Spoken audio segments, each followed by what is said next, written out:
오늘은 우리 가족과 함께한 이야기를 나누고자 해요.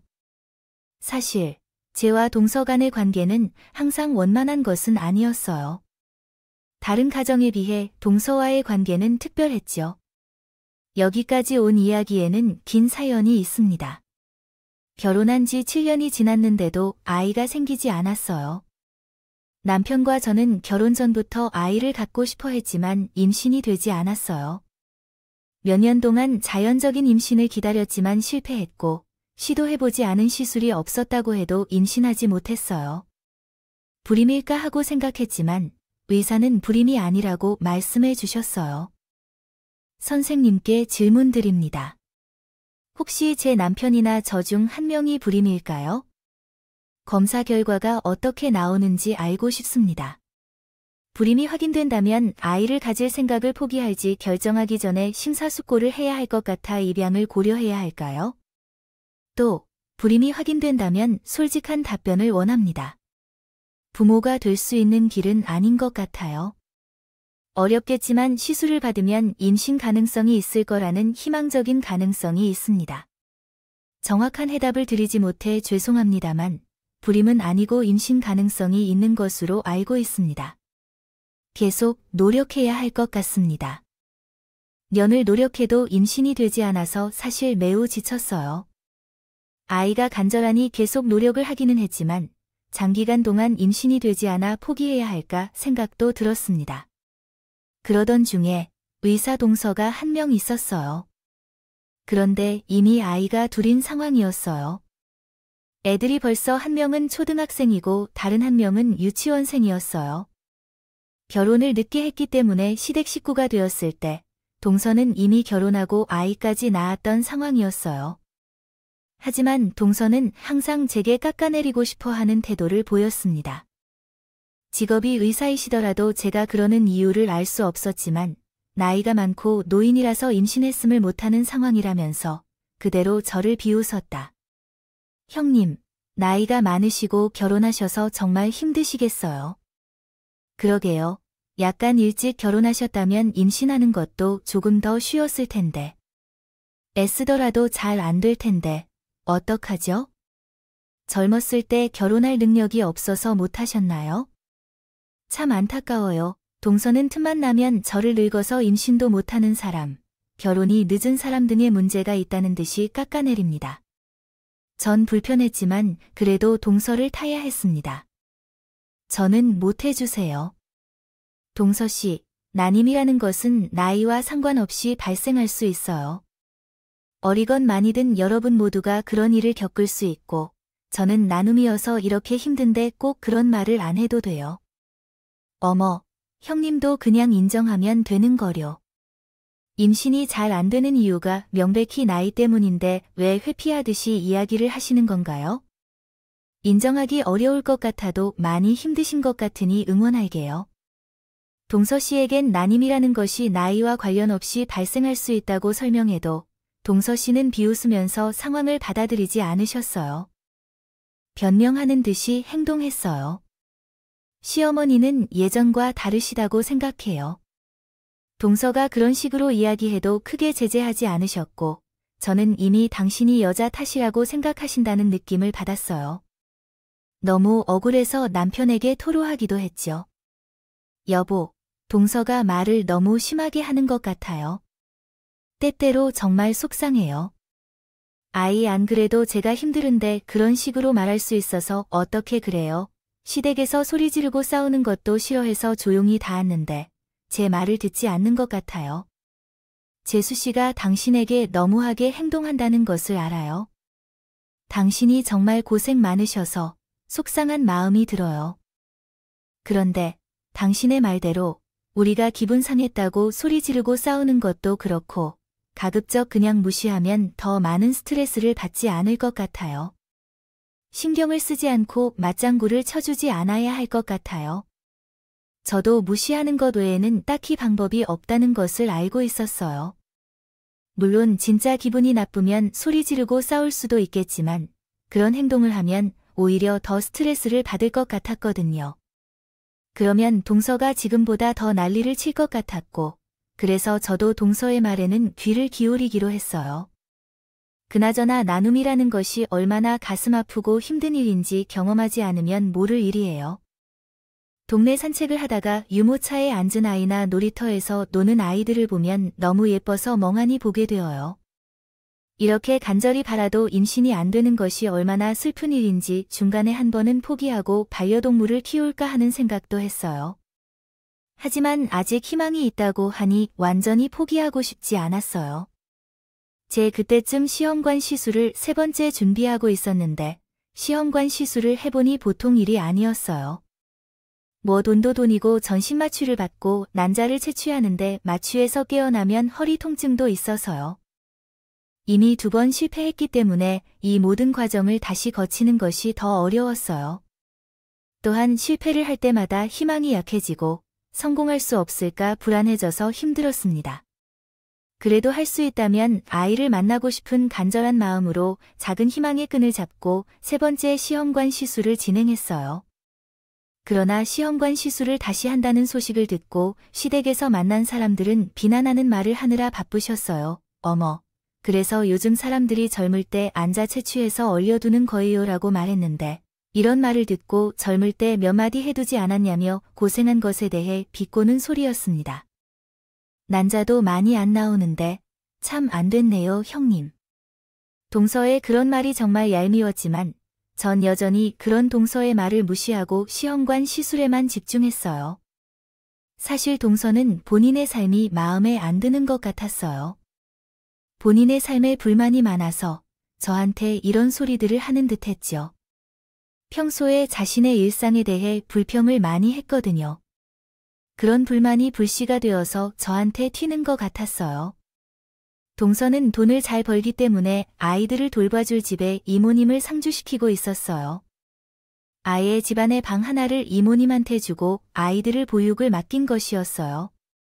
그런데도 동서는 자신의 삶이 아이들 때문에 손해를 보고 있다고 생각하는 것 같았어요. 뭐 대놓고 아이들을 계속 구박하지 않아도 제게 말할 때 보면 그런 생각이 다 드러났어요. 제가 애들 때문에 주말에 하고 싶은 일도 잘 못하잖아요. 쟤도 취미가 있고 사람인데 애들 돌보는 게 제 3인 것 마냥 되어버려서 진짜 짜증나요.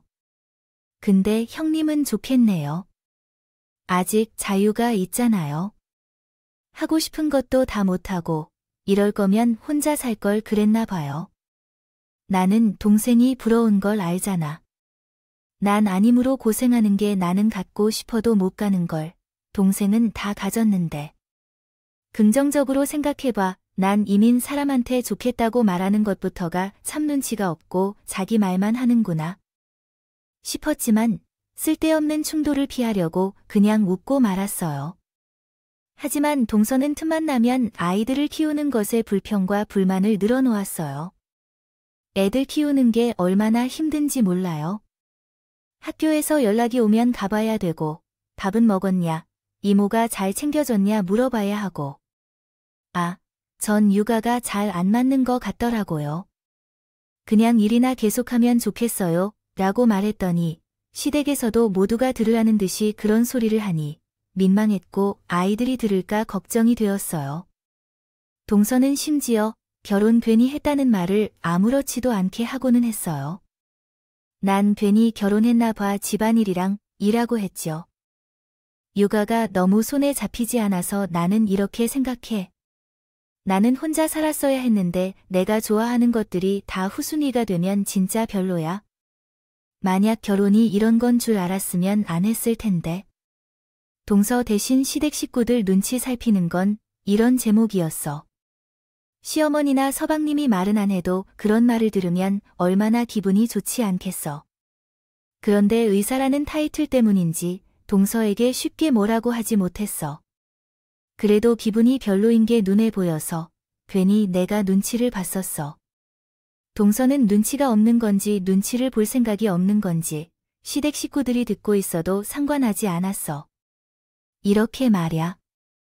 시댁에만 가면 스트레스를 받는 삶이었어요. 그러나 얼마 후 우리 부부에게 드디어 하늘에서 축복을 받았어요. 시험관 수술이 성공했다는 소식이었죠. 저는 정말 기쁘고 병원에서 남편과 함께 안고 울었어요. 몇 년 동안 가장 기쁘고 행복한 순간이었어요. 간절했던 아이가 우리에게로 와주었죠. 저와 남편은 그저 하늘에 감사하고 또 감사했어요. 의사 선생님의 말대로 임신 안정기에 진입할 때까지 매 순간을 조심하기로 했어요. 먹는 것과 걷는 것조차 조심스러워서 아이가 완전히 속 안에서 안정될 때까지 침대 위에서만 누워있기로 했어요. 혹시나 뭔가 일어날까봐 불안해서 완전히 안절부절 못할 정도로 무슨 일이든 일어날까봐 정말 울어버릴 것 같았거든요. 남편도 저를 유리처럼 다루듯이 조심스럽게 대해줘서 감사하여 저 또한 최대한 몸을 조심했어요. 시어머니도 우리를 위해 기뻐하며 지원해 주셨고요. 예전 사람이지만 얼마나 어려웠는지를 알고 있기 때문에 시댁에 가면 저에게 말도 하지 말고 가만히 있으라고 하셨어요. 아이고, 어떻게 찾아와서 당연히 지켜야겠지요. 첫째야, 한동안 가만히 앉아서 아무 일도 하지 말라고. 피곤하면 그냥 누워있는 게 좋아. 임신 초기에는 몇 달 동안 조심조심해야 해. 너는 아님이라 그래. 혹시 모르니 더욱 조심해야 해. 이 정도까지 조심하는 것은 좀 특이하다는 소리가 들릴 수도 있었지만 그런 소리를 듣게 될 정도로 조심하고 싶었어. 7년 만에 찾아온 아이니까 어떤 위험도 일으키고 싶지 않았어. 다행히 시댁 식구들이 모두 이해해 주셔서 임신 초기를 안전하게 보낼 수 있었어. 하지만 제가 시댁에서 일을 할 수 없다 보니 어쩔 수 없이 동서가 종종 일하게 되었어. 조금은 미안하기도 했지만 솔직히 동서는 시댁에 와도 집안일 거의 안 했었기 때문에 한동안만 부탁하자는 마음이 있었어. 평소에는 시어머니가 의사 선생님이 집안일을 어떻게 알겠느냐며 동서를 감싸주셔서 대부분의 집안일을 저가 하게 되었습니다. 그동안 일한 덕분에 임신 초기인 동서가 일을 하게 될 줄 알았는데 그게 오히려 억울했던 것 같아요. 아무리 임신했다고 해도 동생은 그저 가만히 앉아 아무것도 하지 않아요. 저도 일하기 싫거든요. 항상 혼자 일하는 것은 조금 공정하지 않은 것 같아요. 동서 미안해. 어렵게 얻은 아이니까 어떻게든 지키고 싶어서 그러는 거예요.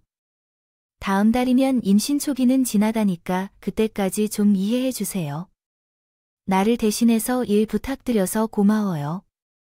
동서에게 이렇게 미안하다고 고맙다고 말했지만 동서는 억울한지 항상 입이 대빨라 했어요. 그래서 시댁에서 만나면 항상 불평을 했죠. 나는 일도 하고 애도 둘이나 봐야 하는데 시댁에 와서까지 일을 해야겠어요.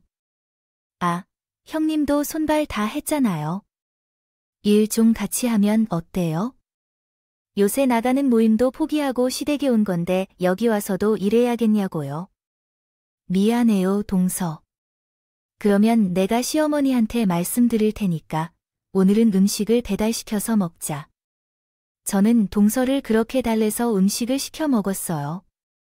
제 것은 미역국 같이 임산부용 음식을 따로 시켰고요. 시댁 식구들이 먹을 음식은 다른 것으로 주문했기 때문에 제가 임신 초기였을 때는 시댁에 가면 대부분의 음식을 주문해서 먹은 것 같아요. 동서가 더 기분 나빠지지 않도록 저희 부부가 배달 음식값도 부담했는데 그럼에도 동서는 제가 가만히 있는 것을 보기 싫어하는 것인지 아니면 시댁 식구들 모두가 저를 보살피는 것에 질투하는 것인지 계속해서 일을 저에게 넘기려고 했어요. 결국 한두 번은 일어나서 설거지 같은 일을 했지만 집안일을 하고 있으면 남편이 와서 스스로 하겠다며 가만히 있으라고 하더군요. 그러자 동서는 또 눈길짓을 하며 저를 쳐다보았지만 아이가 더 중요했기 때문에 동서는 임신 축하를 하고 싶다는 마음에서 그 동안의 불화를 물리치고자 했습니다. 그래서 동서는 제가 임신 초기를 거의 넘길 때 집에서 통화할 기회를 갖게 되었습니다. 그날 동서는 제게 저를 못마땅해 했던 기간을 묵인하고 저에게 축하의 말을 전하고 밥을 차려주겠다고 제안했습니다. 그 속에서 제가 임신 축하를 거듭드리지 않은 것을 생각하면서 마침 오늘이 내가 쉬는 날이기도 하고 혼자 집에 있어서 심심해서 동서에게 밥을 차려드릴 것을 제안했습니다. 혹시 집에 혼자 계시면 밥하기가 힘드실 수도 있으니 만나서 같이 식사하면 좋을 것 같습니다. 시대 행사에서 의견을 공유하고 이야기도 나누는 것도 좋을 것 같아요. 아니야. 동서가 그렇게까지 할 필요는 없어. 나도 이제 거의 임신 안정기여서 밥 정도는 챙겨 먹을 수 있거든. 너무 고맙지만 괜찮아. 동서가 힘들까봐 내가 알아서 할게. 나는 동서가 불편해했기 때문에 괜찮다고 말했지만 동서는 듣지 않고 쑥하니 우리 집으로 날아왔어요. 형님, 오늘 내가 비빔밥 해줄 테니 조금만 누워 계세요. 금방 해드릴게요.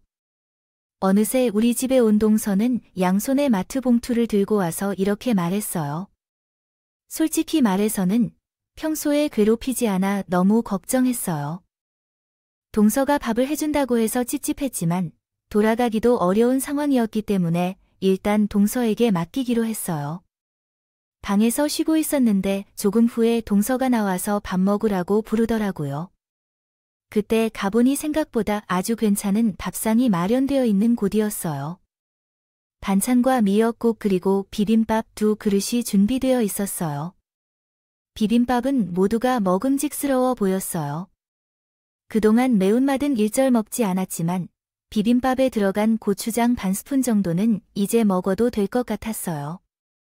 매운 음식을 참아온 적도 있었지만 생각나는 날에는 고추장이 올라가 있는 것을 보니 군침이 돌더라고요. 저는 동서에게 고맙다고 인사를 하고 먹으려고 잘하려고 앉았는데 동서가 잠시 볼 일이 생겨 통화를 하러 다녀온다는 거였어요. 굳이 밖까지 나가서 통화를 한다고 해서 일이 많이 바빠 보인다고 생각했지요. 형님, 조금 있으면 아주버님이 오신다던데요. 일찍 오셨네요. 그런데 오늘은 형님이 드실 것만 해드렸으니까 혹시 아주버님이 오셔도 남기지 말고 혼자만 드세요. 동서는 무슨 대신을 하는지는 모르지만 핸드폰을 들고 밖으로 나갔어요.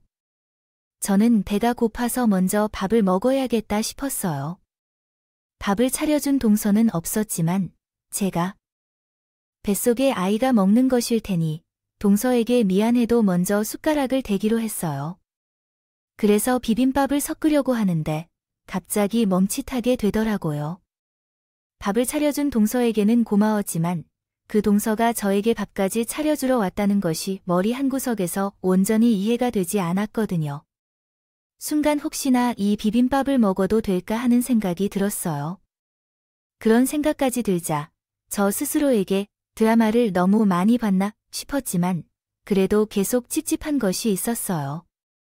설마라고 생각했지만 일단 제 기분 때문에라도 동서와 밥그릇을 바꾸기로 했어요. 유별한 행동일 수도 있다고 생각했지만 임신 기간에는 신경 써야 할 일은 하지 않으려고 하고 있었으니까요.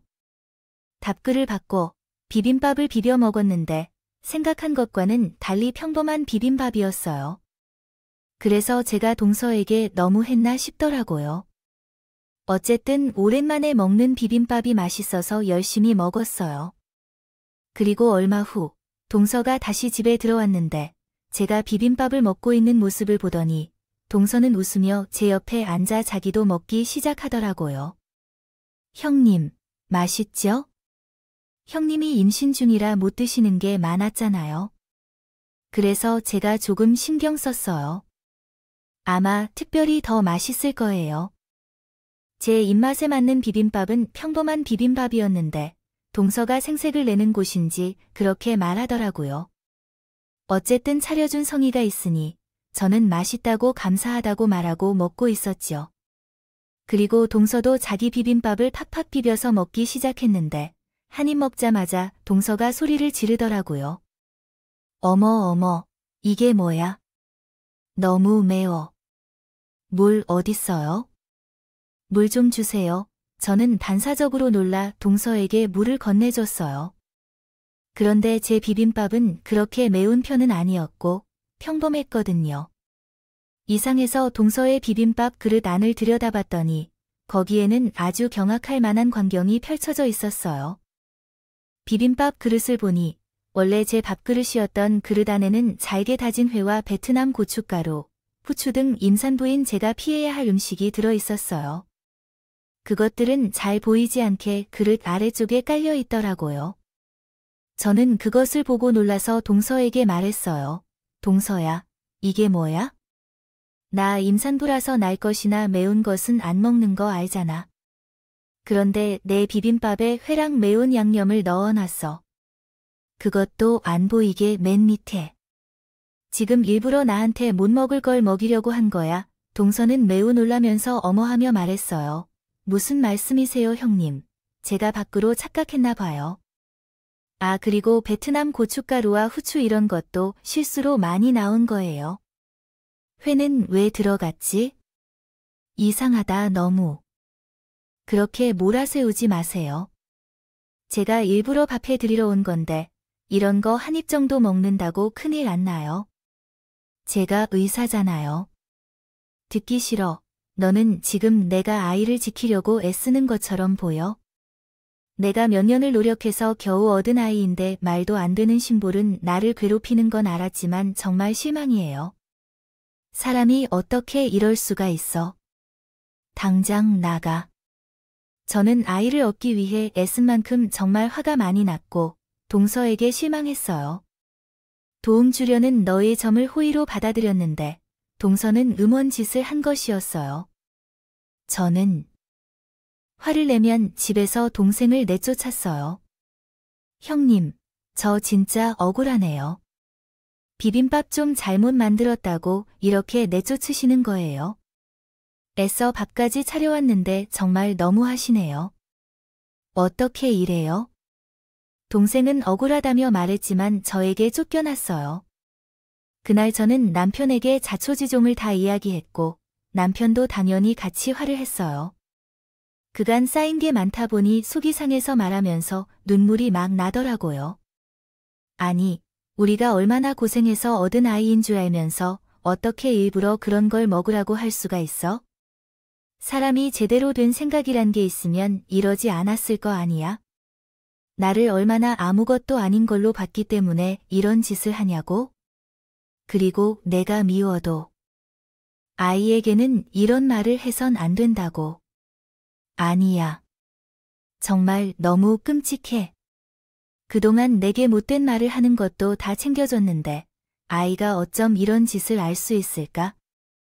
재수 씨가 그런 말도 안 되는 짓을 했다고 해. 나도 진짜 너무 화가 나는데 그동안 당신에게 할 말 못할 말 다 하는 거 가족이라고 참고 눈 감아주고 나중에는 그런 일 없을 거야. 안 될 일이야.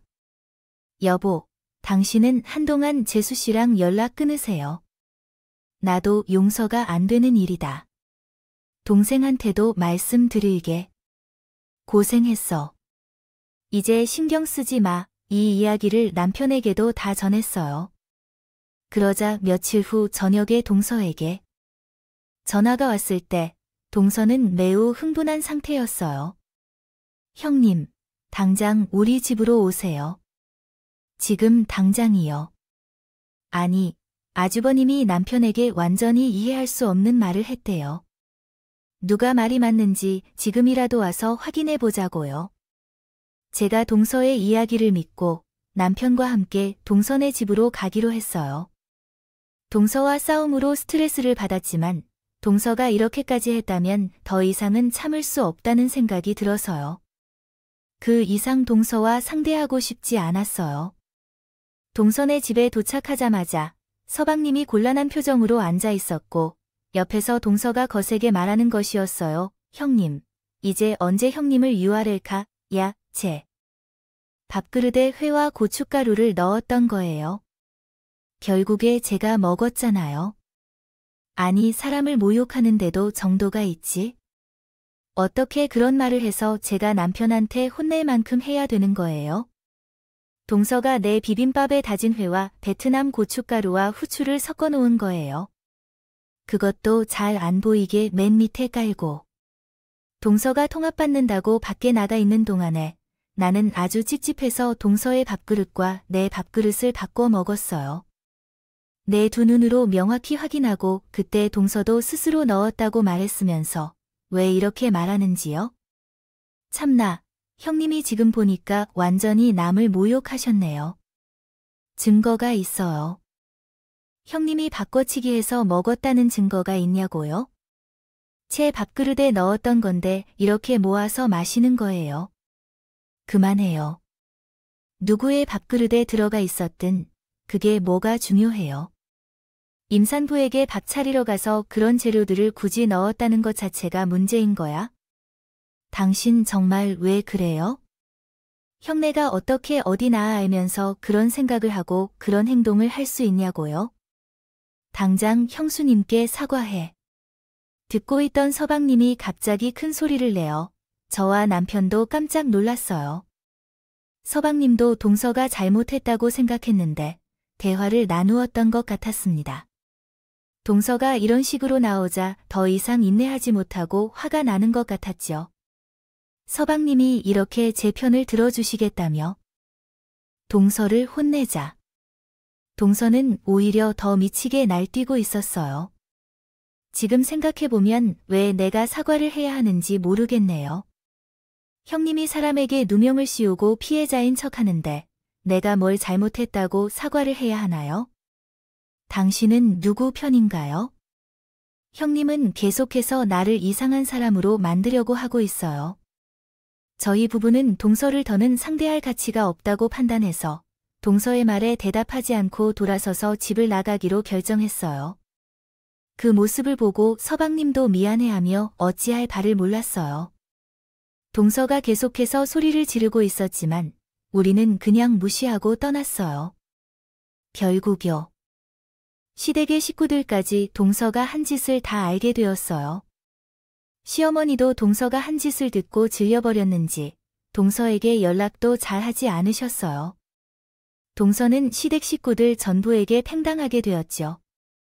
이 모든 기간 동안 동서 쪽에서 일방적으로 쟤를 미워하고 못마땅해 하다못해 임신한 사람에게 말도 안 되는 음식을 먹이려 하는 시도까지 간 것이었어요.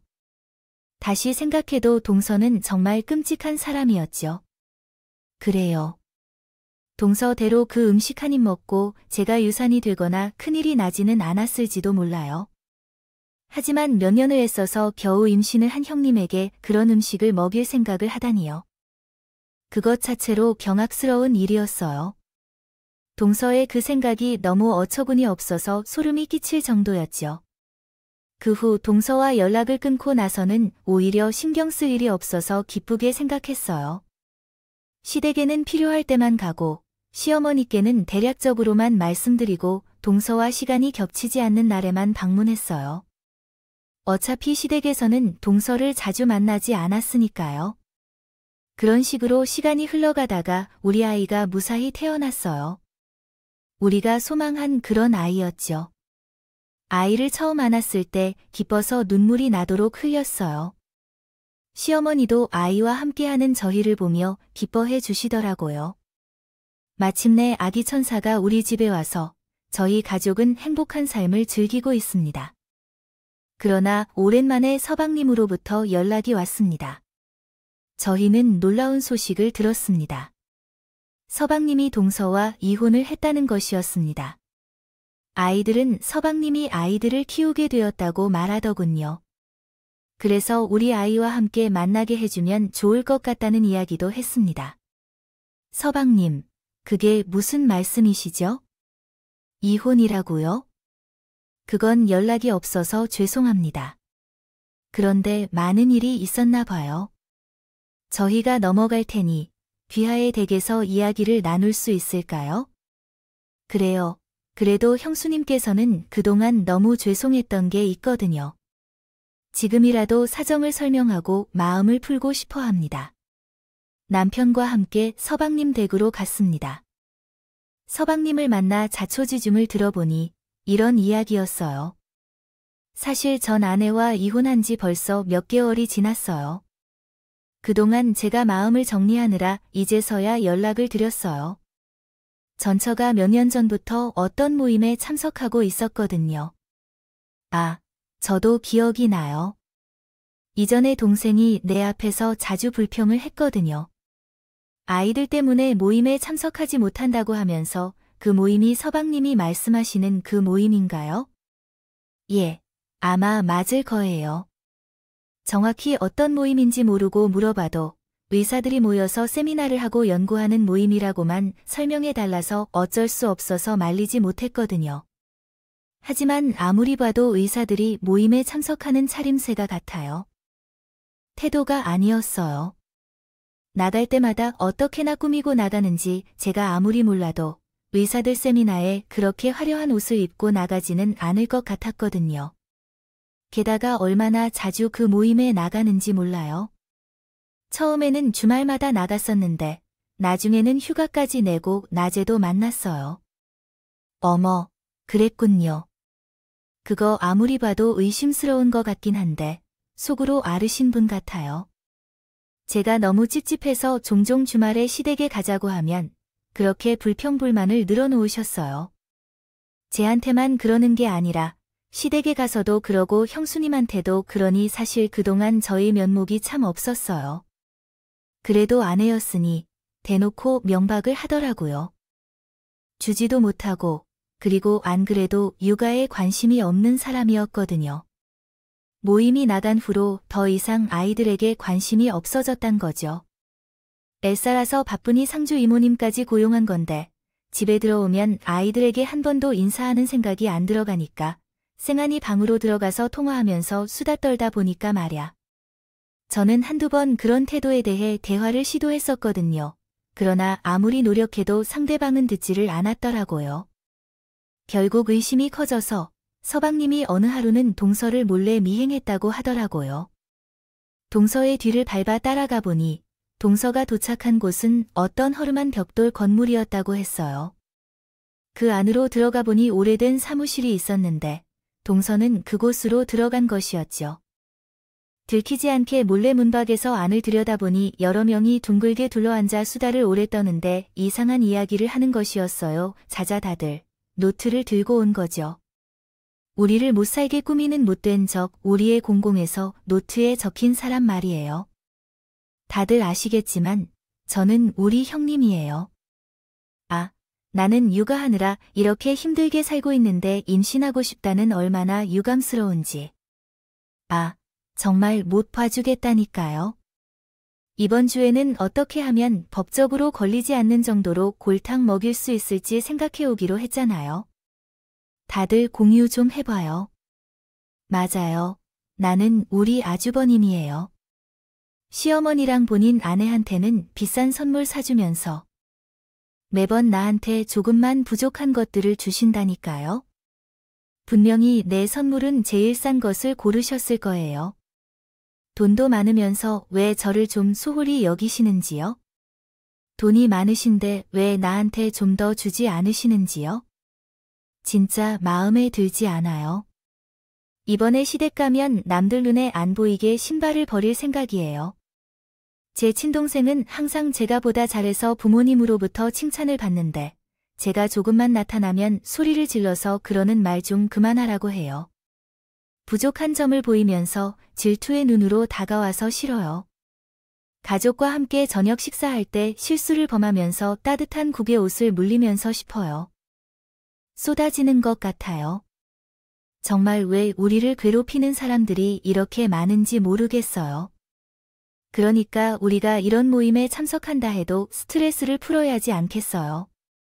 우리가 한 이야기들을 핸드폰에 남기면 증거로 사용될 수 있으니까 나중에 곤란해질 수도 있어요. 가급적이면 다들 노트에 손으로만 적도록 하고요. 오늘 나눈 이야기들은 다 적어두고 실행해보고 다음에 만났을 때 또 이야기를 나눠요. 서방님은 자신들이 한 이야기가 무슨 이야기인지 감이 오지 않고 큰 충격을 받았다고 했어요. 그래서 문 앞에 붙어있는 모임의 이름을 외워서 건물을 빠져나갔다고 했어요. 이 모임이 어디서 찾아야 하는지 몰라요. 서방님은 인터넷을 검색하고 핸드폰에서 대화방을 찾다가 그 모임을 발견했다고 합니다. 그 대화방은 비밀 대화방이어서 허가를 받아야만 들어갈 수 있었습니다. 서방님은 인터넷 카페를 통해 익명으로 허가를 받아 대화방에 입장했다고 합니다. 그러나 그곳은 정말이지 말도 안 되는 곳이었습니다. 카페에는 설명이 있었지만 너무 이상했다고 합니다. 설명에는 억울한 피해자들의 모임이라고 되어 있었지만 대화방에 들어가면 타깃으로 삼을 사람을 정해 올린다는 것이 가입 인사라고 했던 것으로 보입니다.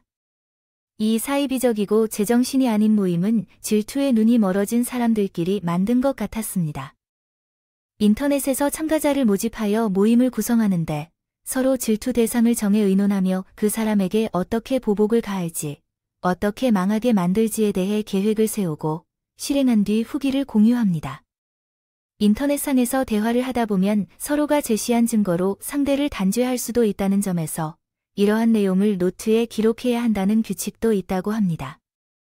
이 모임이 너무 이상하다고 느껴져서 정신이 혼미해지는데 서방은 그 모임의 실체를 알고 나서 이 사실을 알아내기 위해 몇 일 동안 집에서 노트를 찾느라 수고했다고 합니다. 그러나 결국 집안에 노트는 없는 것 같아서 자녀들을 데리고 경찰서로 가기 전 동서를 만나러 병원을 방문했다고 합니다. 동서와 함께 쉬는 시간에 아이들과 카페에 갔는데 그때 서방님이 화장실에 간다며 둘러댔어요. 동서의 병원 책상을 찾아 노트를 발견했고 급하게 거기 적힌 내용을 핸드폰으로 촬영했어요. 그 노트의 첫 장에는 제 이름이 빨갛게 적히고 괴롭힐 방법들이 잔뜩 적혀 있었다고 했어요. 집에 와서 사진을 살펴보니 임신 중인 저에게 이상한 음식을 먹인 것은 단순한 시작이었고 더 나아가서는 의도적으로 냄비를 태워 연기를 낼 계획이나 물에 빠뜨리는 위험한 계획들이 적혀 있었어요. 전혀 비정상적인 미친 집단이 있는 걸 알게 되었고 그것을 보던 중이라 너무 소름 끼치며 충격을 받아 손이 덜덜 떨렸어요. 전처는 의사의 똑똑한 사람인데도 그런 말도 안 되는 모임에 들어가 그런 짓을 한다는 것을 믿을 수가 없었어요. 형수님이 본인에게 피해를 주고 있다고 믿지 못해서 실제로 해하려는 것이 아닌가 의심해요. 얼마나 끔찍하고 무서운 사람들인지 몰라요. 복수를 위해 다양한 방법과 수단을 가리지 않으려고 하는데 애초에 복수를 한다는 생각부터가 이상한 건데요. 그때 조금이라도 지체했다면 경수님이 큰 위험에 빠질 뻔했어요. 다행히 발견해서 정말 다행이었습니다. 서방님은 괴로웠지만 그 여자와 이혼하기로 마음먹었다고 했어요. 서방님이 이렇게 마음을 먹는 데에는 더 많은 이유가 있었어요. 서방님은 그 여자의 뒤를 쫓아다니다가 그 여자가 그 모임에서 여러 명과 바람피고 시간이 나면 여럿이 모여 놀러 다니는 것을 알았다고 해요. 그 모임에서 만난 남자들과 버젓이 발언까지 피고 다녔더라고 해요. 집에서는 일이 힘들다고 하면서 아이들에게는 관심도 하나 없었는데 밖에서는 그러고 돌아다니니 집이 눈에 띄게 되었겠어요. 얼마나 분노로 얼굴이 붉어졌는지 안타깝게도 눈물이 계속 나더라고 해요. 그래서 바람피는 정황들도 열심히 증거를 수집했어요. 심지어 서방님께서 지방으로 세미나에 간다고 말하고 몰래 2박으로 해외여행까지 나갔다고 했어요. 서방님이 노트를 발견하고 그 안에는 자신이 알지 못했던 사실들이 적혀 있었다. 그 여자는 모임 사람들과 함께 노는 동안 질투하는 사람들에 대한 복수를 이야기하며 대화를 나누었다고 합니다. 서방님은 증거를 수집한 후 그 여자를 붙잡고 증거들을 제시하며 말했다. 나는 이미 모든 사실을 알고 있어. 당신은 말도 안 되는 범죄 모임에 가담하고 정신을 잃고 돌아다니는 것을 보니 당신이 저질러 온 행동에 대한 증거야. 게다가 여러 남자와 함께 노는 모습도 보였어. 얼마나 어처구니가 많은지 알아? 이전에 즐거웠던 것 같지만 어쩔 건데? 당신이 할 수 있는 행동이 뭔가요? 집에서 스트레스를 받아서 어쩔 수 없이 그러는데 뭐가 잘난다고 내게 훈계를 하는 거야? 이렇게까지 되어도 정신을 못 차리는 거야? 당신은 그 모임에 완전히 빠져서 판단력이 안 되는구나. 나는 이제 이 증거들로 당신들을 범죄 모의죄로 경찰에 고발하고 이혼 소송을 진행할 거야.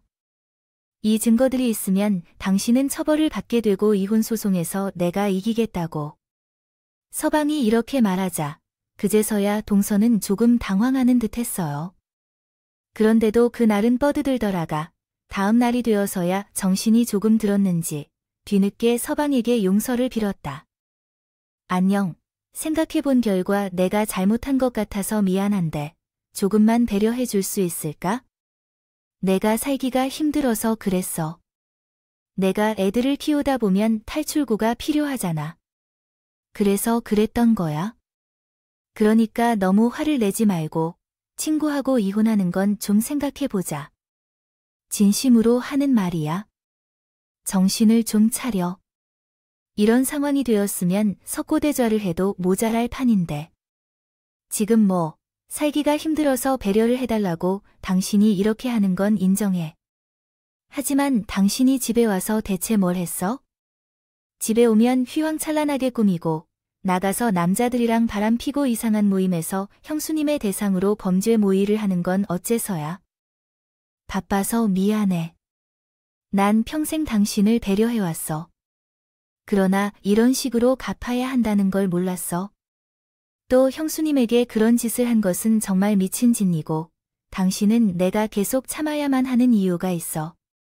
형수님은 어떻게 생각하는지 정신 차리세요. 당신은 끝났어. 내가 더 이상 당신을 참으면서 살 필요가 없어. 서방님이 동서가 아닌 도와주지 않고 이혼을 하기로 했다고 해요. 그동안 동서가 집에 와서 잤고 아이들을 돌보거나 다른 일을 하지 않았기 때문에 이혼으로 결정했어요. 이혼 소송에서는 서방님은 승소해서 재산을 크게 분할받았고 그 여자는 아이들의 양육비를 매달 보내야 한다고 했습니다. 그 여자는 끝까지 발악을 했지만 서방님은 아이들을 보호하며 그 여자를 완전히 차단했다고 했죠. 야, 너 내가 가만 안 둘 줄 알아? 내가 왜 이렇게 당해야 하는데? 내가 너와 애들을 위해서 얼마나 희생했는데. 내가 나한테 이런 짓을 한다면 복수할 줄 알아.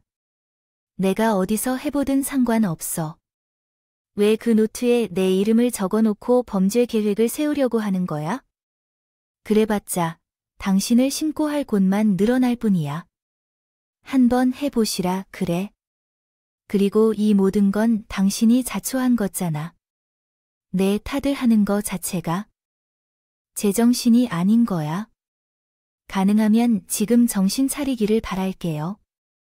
보니까 사람이 잠 안 잤네요. 서방님이 이혼을 했는데 오히려 이혼한 지금이 아이들에게 안 좋은 영향을 끼치지 않아서 더 나은 것 같다고 말했어요. 아이들이 한 2년 전부터는 딱히 엄마를 찾지도 않았어요. 더 어렸을 때는 엄마가 언제 들어오는지 계속 물어보고 엄마가 오면 애정을 갈구했는데 엄마라는 사람이 아이들을 거부하니 아이들도 포기했다고 해요. 엄마가 언제 들어오는지 뭐 하는지 전혀 관심이 없고 한 집안에서 남남처럼 살았어요. 제가 최대한 아이들을 챙기고 애정을 주려고 노력했지만 아내가 그런 모습이었기 때문에 아이들이 그걸 보면서 무엇을 배우고 있는지 생각해 봐야겠어요. 무슨 생각을 할지 항상 걱정이었거든요. 차라리 그런 엄마와 떨어지게 되어서 아이들도 상처를 덜 받게 되어 다행인지도 몰라요. 저와 남편은 서방님을 위로했어요. 다 듣고 나니 그 여자는 제가 생각했던 것보다 흉악한 여자였어요. 저를 대상으로 그런 범죄 계획까지 세웠다니. 온몸이 오싹해 향기가 될 정도였죠. 이제라도 제대로 연이 끊어져 얼마나 다행이었는지요. 그리고 저도 그 여자에게 괴롭힘을 많이 당했지만 그 여자에게 당할 만큼 당한 서방님도 참으로 안타까웠죠. 그런 여자와 부부로 살아온 서방님은 오죽했겠어요. 저는 서방님을 다독이며 말했어요. 서방님, 저만 고생하는 것 같았는데 서방님은 말도 못 꺼내고 소가리를 많이 하셨겠어요. 그동안 많이 고생하셨어요. 이혼하느라 힘드셨죠. 그래도 우리 서방님 말씀처럼 차라리 잘 된 거라고 생각하기로 해요. 동생아, 내가 그렇게까지 고생하고 있었는 줄은 몰랐다. 생각해보면 그런 여자이니 당연한 건데 눈치채지 못해서 미안해. 그건 정말 고생 많았어요. 말대로 아이들끼리 서로 얼굴을 알고 지내면 좋을 것 같아. 지금부터라도 자주 왕대하면서 지내자. 우리가 떳떳하게 토닥이자. 서방님이 눈물을 흘렸어요. 그럴만했죠. 그 이상한 여자와 이상한 모임은 보통이라면 겪기 힘든 것들이었으니까요. 게다가 바람을 피고 다닌다는 사실은 정말 충격적이었을 것 같아요. 그 후에 우리는 시댁에 모여 자주 식사를 했어요. 그 여자가 받은 충격에서 벗어나려면 가족들끼리 사랑을 주고받는 것이 좋을 것 같다고 생각했고 실제로 도움이 되었어요. 어머니는 더 자세한 사정을 듣고 입을 다물지 못하셨어요. 그동안 내게 제대로 도움을 주지 못해서 미안하다. 둘째, 며느리의 말이 좋지 않다는 것은 알고 있었는데 그냥 개인의 차이라고 생각했어요. 둘째, 걔와 그 배우자가 이혼했다는 사실만 알았었는데 정말 다행이라고 생각해. 두 번째, 걔가 없어진 후에 내 상태도 훨씬 편해지고 있어요. 둘째, 걔가 불평하는 일에 늘 신경을 썼었기 때문에 첫째, 걔가 항상 괴롭히는 것이 제 머리를 짓누르는 느낌이었거든요. 큰 문제를 겪은 후에 이제는 우리가 모여서 함께 잘 지내보자는 결심을 했어요. 이전에 서로 다른 성향을 가졌던 그 여자에 대해 궁금해하며 왜 그럴까 생각했는데 알고 보니 혼자 이상한 것에 빠져 일반적인 상식을 잃어버렸던 거였어요. 이 사실을 깨달아서 그 여자를 끊어내기로 결심한 것이 얼마나 다행인지 몰라요. 우리 가족들은 조금씩 충격을 극복하며 잘 지내고 있어요. 우리 부부는 소중한 아이를 얻었기에 이 사실에 감사하며 이제는 시댁 가족들과 함께 잘 살아가려고 노력하고 있어요. 오늘 해요. 제 사연을 들어줘서 감사하고요. 혹시라도 이상한 사람들을 만나게 된다면 빨리 눈치채서 손절하시길 바랄게요. 그게 지인이든 친구든 저처럼 가족이든 말이에요. 무더운 더위에 피곤하지 않도록 푹푹 찌게 마시고 건강 잘 챙기길 바라겠습니다.